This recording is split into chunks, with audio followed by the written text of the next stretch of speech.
So thank you to everyone who joined us today. We are excited to chat with you. I am Allison Townsend. I am the VP of Sales and Marketing for Enspire for Enterprise. Joining me today is Serena Peterson with Moz.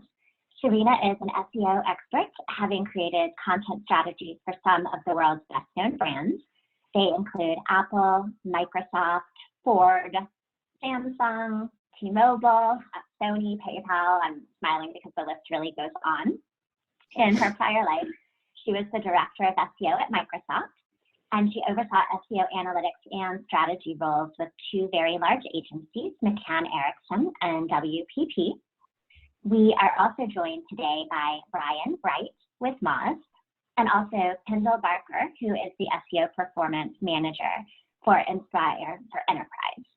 Kendall will be co-hosting the presentation today, and we're going to cover a few different things. We are going to dig into search trends and what we're seeing currently, how to respond to the constantly changing user behaviors. We will talk about how to strike the right balance with your marketing techniques. And then finally, we'll talk about how to optimize your own assets within Google, Bing, Facebook, and Yelp. And then we will move into a Q&A session at the end. Serena, can you advance us a couple slides, please? Sure, absolutely. Perfect. And so as it relates to the Q&A, we'd love to have participation here because we do have a pretty large audience. If you can ultimately just type your questions as you go within the chat window, we'll make sure to keep an eye on those. And then when Serena gets through the primary content, we'll move into Q&A, and Kendall will moderate questions for us, and we'll select the ones that you have typed in and read them aloud so we can get answers. And from there, Serena, I will turn it over to you and your SEO expertise. Well, thank you. And join the Enspire for Enterprise team. A little bit about Moz, in case you're not familiar. So at Moz, we build SEO software for a host and a variety of different types of situations for enterprise SEO, local SEO, and as it relates to rank tracking for all types of website experiences. So our three primary platforms are Moz Pro, Moz Local, and Stat. And we're closely partnered with Enspire for Enterprise that leverages our solutions, and that's part of the services they offer to their local networks. Also, one thing of note is Moz has an incredible blog and community around inspiring marketing content for all types of different channels. We have the industry's top wizards and other experts that offer their best advice. And this is 100% free for anybody to tap into. And something that I'm really proud of in terms of working at Moz is a great amount of educational content that we provide absolutely free for our users. And also we have a host of free SEO tools. So you can access these free tools anywhere by visiting moz.com. We have some of the industry's best known tools, Keyword Explorer, for accurate search keyword database to discover best keywords for your site. We have Link Explorer to uncover content and link building opportunities. We offer free domain analysis for any site for instant SEO metrics. And we also have a very popular Moz Bar, which is you can get analytics and site metrics right out of your Chrome browser. And these are also powerful tools that people like Kendall Barker on the phone today with Enspire for Enterprise use in service of your accounts. So that being said, that's an overview basically of Moz.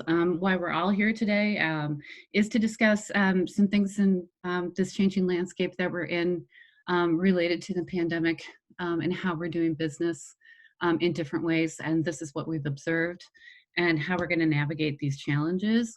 And share some digital strategy, tactics, and techniques that you can deploy in these changing times. So the current impact to business. So as we all know, there are non-essential business closures, and these are rolling efforts across the United States. It's very hard to pinpoint within the United States where some economies are opening back up and some remain shut down.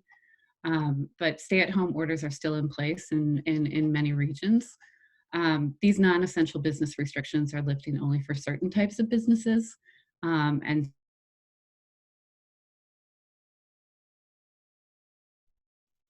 But the current impact to the marketing strategy is the change in advertising spend varies, but advertisers are recognizing the need to remain present. And so if you see here, while there are stay-at-home orders, social distancing is in place, people are still spending on ads. And actually 41% of all marketers want to use the momentum to maintain and increase their presence. So it's not 100% all doom and gloom. Businesses that are taking advantage of these new patterns are the ones that will emerge strong and resilient on the other side of this pandemic.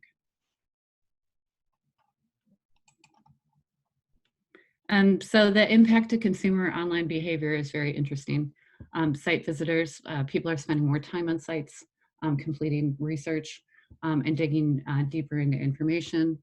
There's a prominent share of voice opportunity as this type of traffic surges.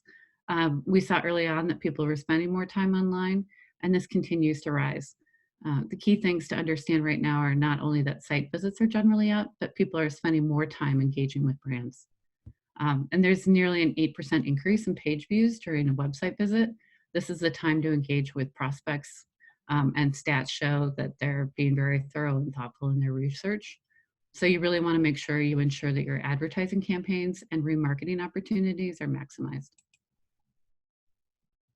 So interestingly enough, I came across a terrific piece by Think with Google.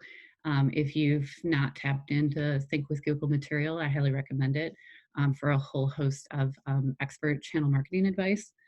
So what Google really sees in terms of search patterns emerging out of the COVID-19 is a sudden shift where we are in a period of shock, then there's a period of step change, then there's a period of speed up.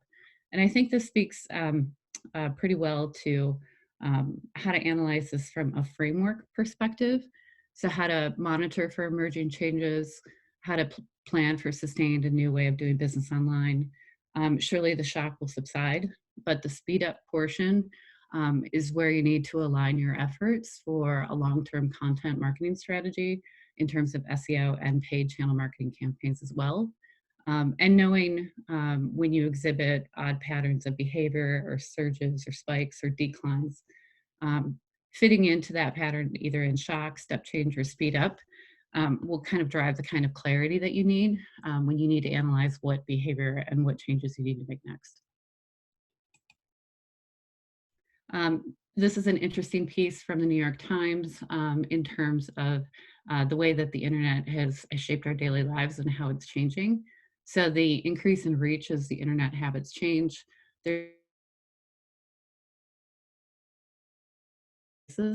and people are pivoting more towards websites and media for information. And so knowing that people obviously have continuous access to media and rich media within these stay-at-home orders allows you to be smart with how you spend your advertising dollars. And not all content consumption is the same. Media consumption dramatically changes by demographic. And even if you're looking at the graph here, you can see that some of the top searches, listening to music, watching movies and TV shows, funny videos, playing games, these are all rich media experiences that people are finding comfort and joy in at their time at home. And then that pivots to going deeper, especially reading business and finance articles and news, searching for discounts from brands. These definitely are on the increase. So if you can leverage this information to tap into your market, you'll find that you can tap into where consumers are spending most of their time. So now is the prime time to double down on SEO and content. So a study by Conductor actually indicates that consumers are 131% more likely to buy from a brand after they consume content. And so what this means is they have an improvement in trust and positive feelings associated to the brand who wrote it.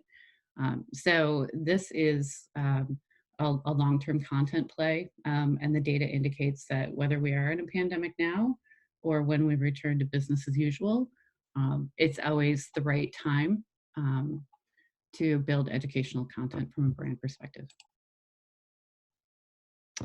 So that being said, and just understanding too that the data changes rapidly from week to week, and knowing that some of those statistics might change over time, we wanted to leverage that information to give you directional information on what the current economic forces are and then where we're heading. So we're going to dive into just a little bit about how you can maximize your website assets and things that you can utilize as it relates to search engine optimization and Google My Business, also known as GMB. So the first thing is you really need to start thinking like your customer. I highly recommend a free tool to use is at trends.google.com. It has a wealth of information about surging and rising keyword information. So you can assess your content strategy and pivot and change and shift as events evolve. And then also you can see here, there's definitely opportunities to tap into semantic variants that you might not anticipate being media worthy at this particular time. Interestingly enough, delivery hits an all-time high. A lot of people have economic concerns right now. Binge watching, we talked about people finding joy in terms of media consumption. People asking questions about obviously when things are opening back up. So I highly recommend this as a good jumping off point, especially from a content editorial perspective. And then you can always reach out to your Enspire for Enterprise team, who absolutely has expertise in this area and a whole host of different keyword research tools at their disposal as well. And then also start leaning in on the SEO demand. So we know the demand is high right now. We need to consider how to create content wisely. So starting to build up authority and equity in search, since we do not know when the current economic crisis and social distancing model is going to end. It's very prudent right now to start building content that will be evergreen and long lasting. And then you can keep this content updated as the environment shifts and changes from stay at home to open for business. This is a great example of the Junk King really playing up in terms of the strengths of the assets that they own, and also optimizing for metadata, which we'll talk about next. So updating your title tags and descriptions. So one of the foundational pieces of ranking in search is optimizing your assets for SEO. And titles and descriptions are basically the free organic ad copy that search engine results display that users integrate and click on. So as businesses continue to implement major changes, it doesn't hurt to go the extra mile to inform your customers. Enspire for Enterprise can help perform keyword research for you to tap into these rising needs.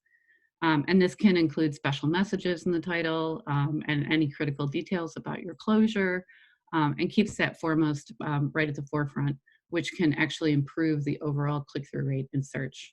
And this is a very easy, agile way to keep this changing and evolving over time. I like this particular example from 24 Hour Fitness, especially Workout Anywhere with 24 to go, download free. So they've taken the necessary steps to provide the consumer information, but also the stickiness needed to engage with customers over time in a very delicate way that gives them options without being pushy. There's also a great example from Adelia Vineyards, who's optimized their own assets. And then they can continuously transform this messaging as events unfold. I like that they've created banners, they've created landing pages, they've optimized their metadata, they've put all the relevant information right up front for the user. And then they're also creating trusting connections online and social media and leveraging Instagram to push that messaging and really build a bond with people. And I think this is a good, friendly approach that has a human element to it, that showcases that there are real people working at this organization who are here to help and taking the spread of COVID-19 very seriously. Another thing that you can tap into, and from a technical SEO perspective, what we have at our disposal as SEOs is what we call structured data. There is a new type of structured data that, to go too much into the weeds on the details of this, but if you do have COVID-19 related announcements, there's special markup that you can deploy in the HTML of your website that can fuel and generate special rich markup that can be displayed in search. And this is open for all websites. To implement, you can reach out to Enspire for Enterprise to add the structured data, or they can also submit the announcements in your Google Search Console account. And this is a good way to provide Google the necessary rich information it needs to distinguish the fact that your brand has special announcements, and whether there's a play around sanitization, special temporary closing hours, any kind of prudent information about being an essential business. This is something you can definitely tap into for SEO content reach and visibility. You also want to make sure that you're striking the balance with PPC and SEO. And I think a lot of times one of the biggest mistakes I see brands perform is that because they have a #1 placement in an organic listing, that equates to the fact that they pull back on PPC spend. And as we know, with more people engaged with media in desktop and not so much in apps, that also means that you can't let your competition get a leg up on you during these critical brand moments, especially when people are spending more time engaged online. So with traffic on the rise, you have to leverage the opportunity to dominate in SERPs. There is plenty of data that indicates that searchers who've been exposed to a brand via ads are more likely to click on organic results.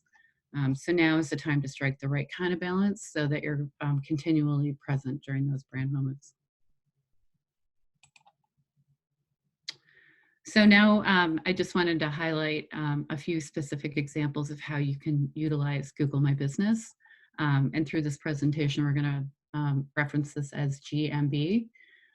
So Google My Business as an offering for local businesses can leverage right now to send the right kind of messaging at the right kind of time during critical digital mile moments, where people are moving from online to offline and where they're highly concerned about business closures. So marking your local business in Google My Business as temporary closed will not affect your local search ranking. It'll be treated similar to open businesses. One thing we do want to mention is the consideration that as the country, I'm going to call it, opens back up for non-essential businesses and certain business closures are lifted, you do want to stay on top of this in terms of the maintenance and making sure that things are marked appropriately as open. This is a good example of a brand in Atlanta. As you can see on the map, you can also see that it's marked as closed. So these are really important indicators of not sending consumers to stores in which you are not open is very important. You can also leverage GMB for special operating hours. If you don't fill this information in, Google will do it for you. So it's critical that you take advantage of this offer if it's relevant for you. And the Enspire for Enterprise team can obviously help here. And as your business hours change, you have to update these times when you'll be open or closed if the hours are rolling. And then adjusting operating hours during this time, you can set special hours rather than mark your business temporarily closed. So some businesses actually have different needs. So these are other options that you can consider. There's also rich attributes that are being displayed in map profile landing pages. So you can use pickup, delivery, or curbside offerings that are available in Google My Business right now. And Google will surface these important attributes and can really improve CTR, phone calls, and website visits, and makes this critical touch point in which you're offering pickup or delivery services, very clear and evident to consumers. Another way that you can reach out is to push important Google posts. So especially if these are COVID-19 related, these special Google My Business posts right now get top priority. So here's an example from Triangle Pest Control, which I thought did an excellent job here, relating information regarding them as an essential service, and taking the time to keep consumers updated not only on their website, but also right within the browser to surface the result. They've also done an excellent job here pushing click to call now action. You can also use a URL in here to send somebody back to a website if you want, and use a UTM tracking parameter in there so that you can track the activity of your Google My Business. On the Moz side is that this gets the top spot in desktop and mobile. This post will be live for 14 days. Then you do have to go in and republish these posts as needed because they will expire. But as you can see on the left-hand rail, that'll be sticky on top of the Google My Business profile page. So it's a good way to take advantage of what Google is offering right now. And then just a cautionary tale, some Google My Business features are in flux for now. So because based on the kind of the surge in COVID-19 requests from businesses updating their profiles, some things like reviews, user photos, short names, and QA, those are temporarily on hold. There isn't really anything you can do to escalate these with Google My Business support right now. And those will be rolling updates where these options in Google My Business will be open at a future date. There is also opportunity here just from the perspective of photos when those do open back up. You could optimize photos with special COVID-19 messaging related to curbside or pickup or delivery or special operating hours or special messaging. So those are things to keep on your radar for the future. And then we also have opportunities in Facebook. So hours, closures, and service updates are all available in Facebook. Things about availability, hours, or measures being taken to make your premises or product safe. And then you can update your hours on your Facebook page or let your customers know, obviously, through Facebook posts about any special considerations they need to take into account when reaching out. We also have special opportunities available to us as marketers who have Yelp landing pages to push a special banner or COVID-19 updates. And as you can see here, SCORE Physical Therapy has done a wonderful job taking advantage of this opportunity to push special messaging around COVID-19. And I think it's interesting too that they've set up the opportunity to do telehealth video visits or self-care PT with their online PT assessment. So they've been creative in terms of staying connected to their client base and making sure that they have all those options at their fingertips right when they come into Yelp.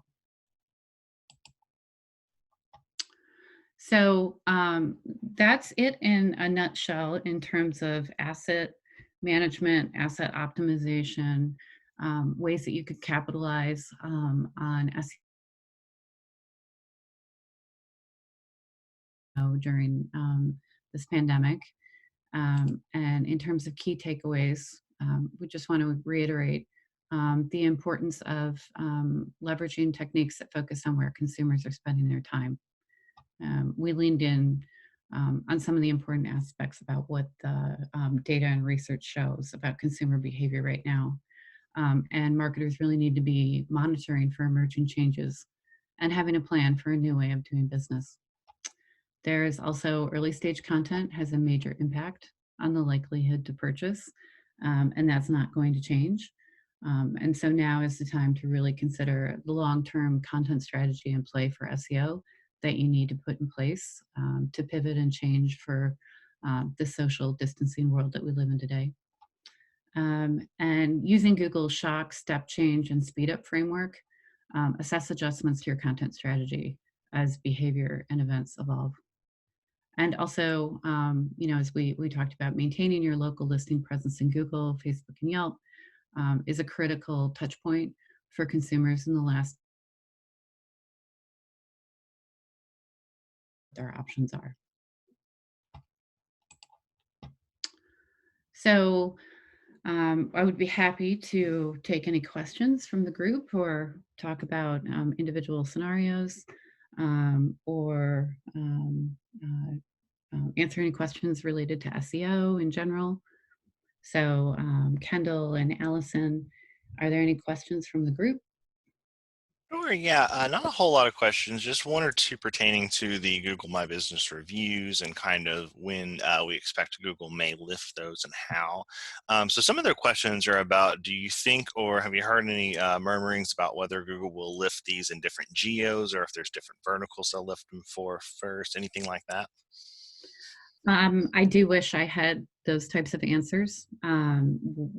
The information that rolls out from Google My Business on their support pages just says that it's rolling out in waves by business category. Unfortunately, it doesn't give us a lot of clarity on that, on when those are going to be opening up. Right. No, that makes sense. Yeah, just kind of digging into it and just kind of keeping up with the Google support updates.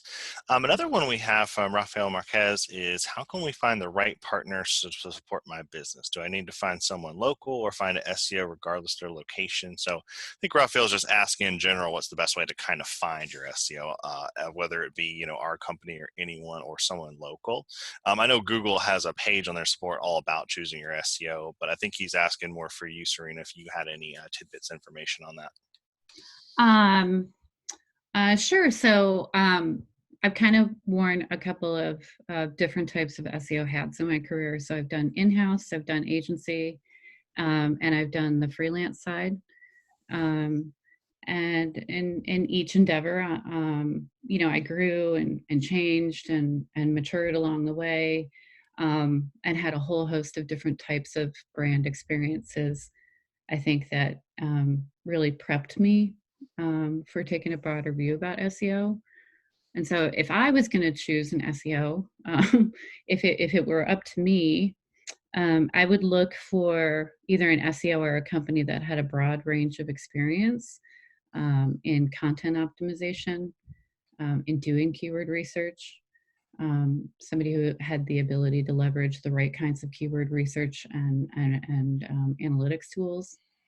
I would look for a company that was analytically minded, somebody who could, explain not only from a perspective of what the data says, but also be able to drive insights into what you need to do as a marketer to pivot and grow and change over time.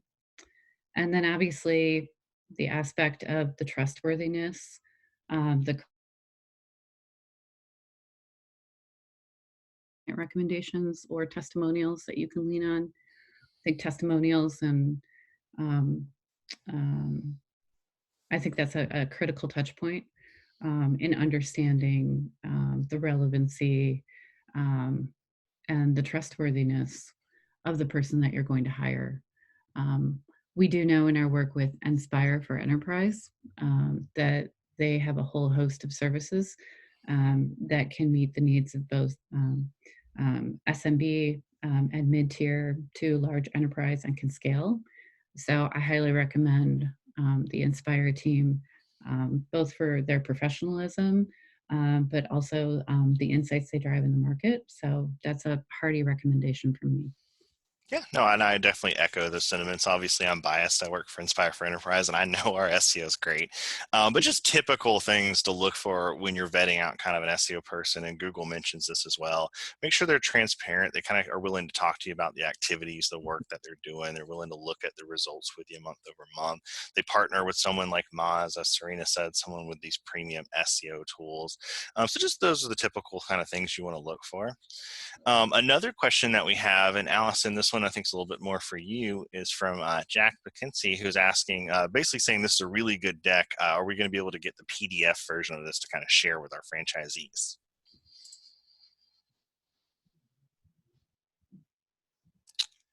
Allison, if you're talking, I don't think Let's try that again. Yeah, so we had recorded the webinar. We absolutely intend to distribute that, and I am more than happy to send a PDF version of the deck as well. Awesome, cool. I figured as much, just wanted to make sure. All Yep. right, good to go. And so the next one's from Richie Oleski. And he's asking if we're listed as an essential business, should they indicate that on their website or GMB, you know, perhaps with a post or banner or something of that nature? Sure. I'm not sure if the question is asking because it will help some way in terms of improving rank or visibility or Google ranking, because it won't. But I think it is actually important to list yourself somewhere in your on-page content that you are an essential business, because when you do things that are good for users, that always equates to what's good in search.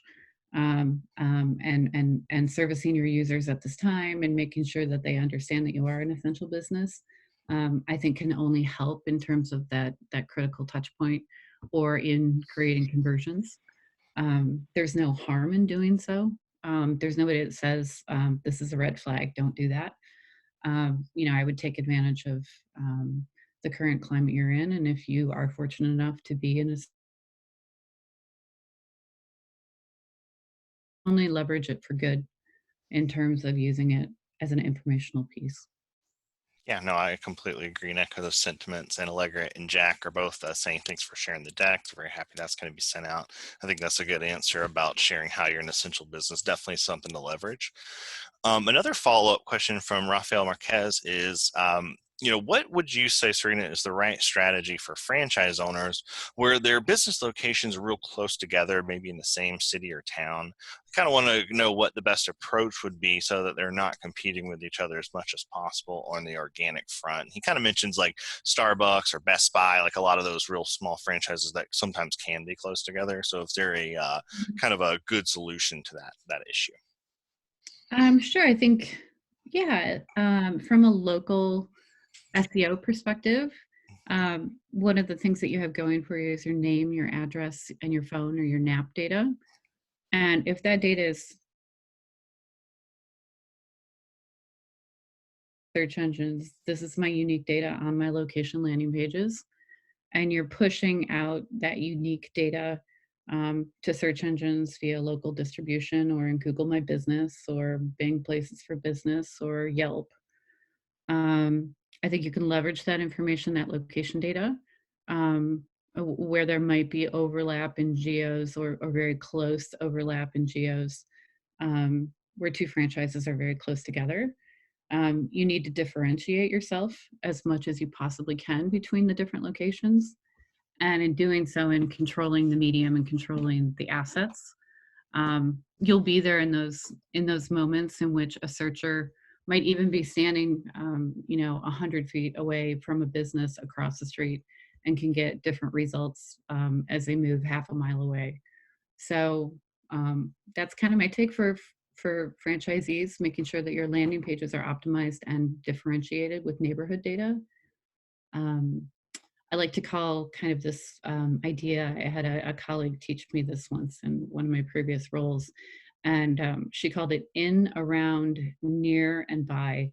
And if you're optimizing your content for any of the terms around in, around, near, and by, so you're in neighborhood around the corner from, which is near me and could be by this intersection, those are the types of semantic variants that franchisees can use to deploy on their landing pages that really equate to the difference between being found in search and not. Kind of a lengthy answer. Hope that helped.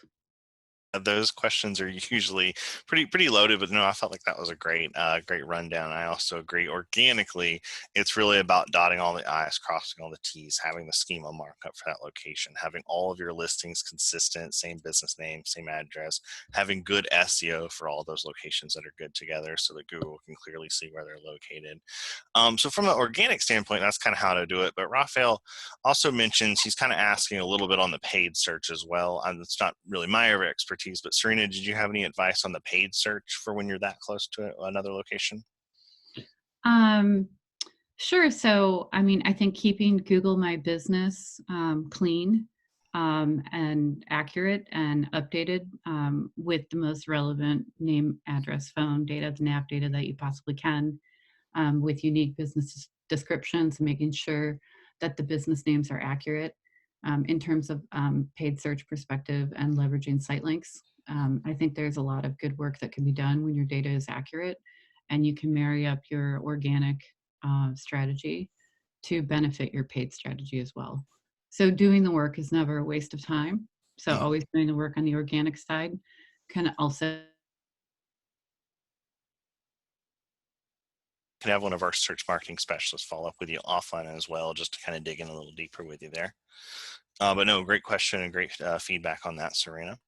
We got another one Alice once sent us through an email, and it's kind of like, what could a location do to kind of drill down to a regional level?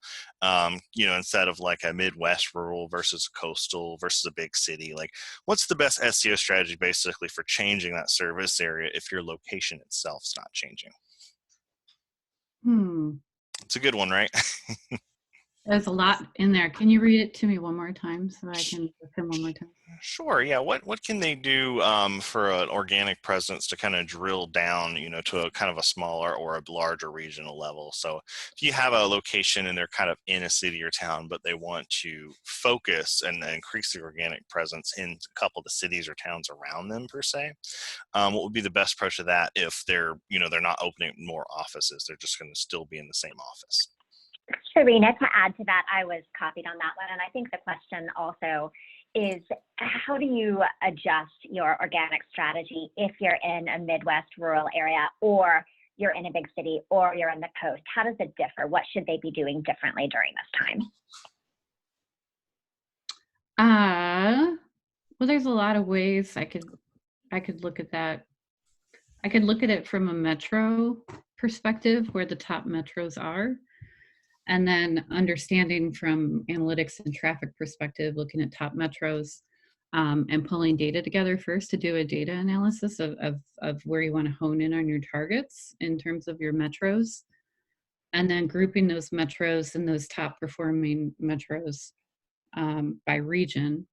I think the first thing the planning ahead stage here is, I think, the first wave that you need to ride before executing on anything.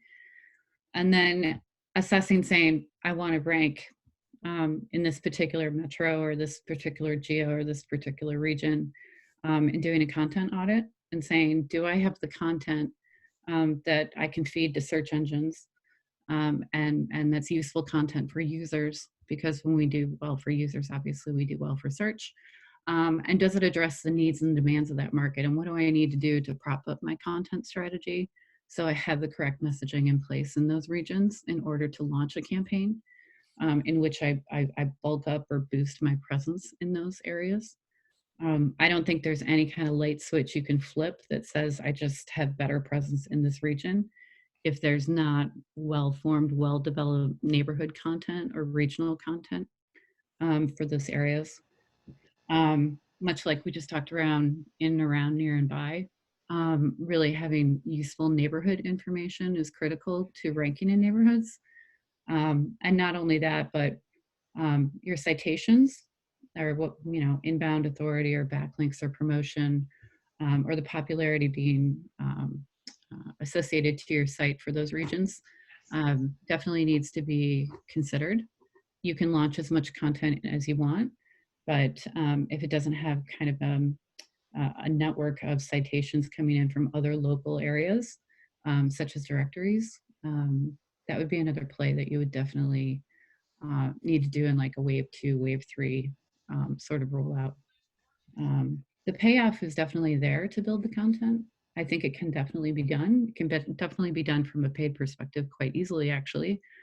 But I think the long-term strategy is you have to have critical content that's optimized for those regional nuances. I think that's great. That makes perfect sense. And just to piggyback off that, I'd say to a degree, it's always going to be a little bit of a case by case, having that dedicated SEO specialist who's become familiar with your area, that geo, come up with a customized approach for that always helps. That kind of plays into a lot of what Serena was talking about. A little bit of case by case, a lot of auditing, a lot of analysis, and then kind of planning out the course and kind of stick toing it and adjusting based on the results that you get. So no, great follow-up there. We did have one more from Allegra, and they're asking, is there any special deal that Google's offering at this time, just in general, or anything Google's coming out with? I think we've all seen these articles, and Google's coming out with a lot of stuff lately, but I think they just wanted to ask generally if there's anything special Google has coming out. That might be a paid search question. Is that how you interpret that one, Kendall, or Serena, do you interpret that differently? I know they're not offering anything special in terms of SEO organic, so I can say that, at least from what I've been reading every day. You might, Kendall, unmute either Michelle or Nesta, if either of them can speak to that at this point. They on our side, and if not, we can probably follow up directly with Allegra offline. Sure, not a problem. I have unmuted Michelle, and I have unmuted Nessa. Did either of you have anything to add to that at this time? Can you hear me now? This is Michelle. Yes, ma'am. All right. Hello, everyone. Yeah, there is actually, as we know, Google has put out a public statement that they will be giving credits to small business units. And there are specific criteria around there. They haven't given us yet on when those credits will be applied, but they will be applied at the location level for small business owners that have run paid search for X number of months, etc. So we're providing updates to our customer success director team and our support teams each day as we're getting any new information from Google, but we do not yet have timing on it or how each location will be approached or how credits will be applied through any providers or through the locations directly. So as soon as we get that information, absolutely we will continue to pass along to both our corporate contacts and our network contacts, but we're kind of waiting for those last couple of pieces of information to come through. Yeah, no, that makes sense. Thank you so much for sharing the insight on that. Yeah, on the homepage of Google, I know that there's typically a very small notice, a few links every day to COVID-19 resources. And if you click into that hub, that's where they keep the most up-to-date information about, their COVID-19 tracker, the resources they're deploying, learning about what you call the special business credits. I know there's information in there about that. That's probably your best source. Yep. There's so much noise online right now. I would rely on that as your source of truth. Yeah, Allegra team, I'll go ahead and send you those links in case you do not have them, but those are links that are accessible to all of our customers and all of our team members as well, but I can make sure that the Allegra team has it. Thanks. No, that's awesome. And right now we do not have any other questions in the chat. So did anybody have any closing thoughts, anything else?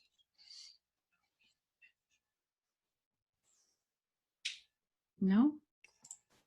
All right, Allison, I'm going to pass it over to you to close us out here. Okay, perfect. Well, I appreciate very much everyone taking the time to join us today. Serena, appreciate all of your insights, and Kendall for hosting the event. We will send a recording of the webinar out to all, as well as a PDF of the deck. And I did capture a few personalized questions that we will follow up with individuals to ask those questions. So thank you all so very much for your time. Thank you so much. It was a pleasure to be here today. Yeah, thanks everyone.